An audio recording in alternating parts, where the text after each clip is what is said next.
Китаизация Сибири. В этом стихотворении есть эпиграф высказывания великого русского ученого, философа, художника, поэта, можно сказать, русского Леонардо да Винчи Михаила Васильевича Ломоносова, который сказал: «Могущество Руси Сибирью прирастать будет». Кем выглядишь ты в целом мире? В своем ли ты уме, Москва? Китаизация Сибири не домыслы и не слова. России большего урона не нанесет злейший враг.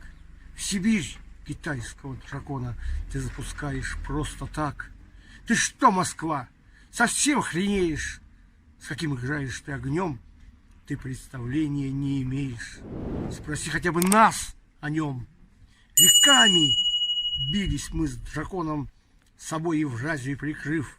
Мечом и были, и заслоном, дракона смирным быть склонив. Столетия мы его держали, как в клетке за его стеной. Как ты, Москва, мы не дрожали, не гнулись перед ним спиной, и нам провидения Мессии не надо, чтобы осознавать, теперь могущество России Сибирью будет убывать. Представьтесь, пожалуйста. Исугей Сындуев, член Союза писателей России, член-корреспондент Международной академии поэзии, народный поэт Бурятии. Большое вам спасибо.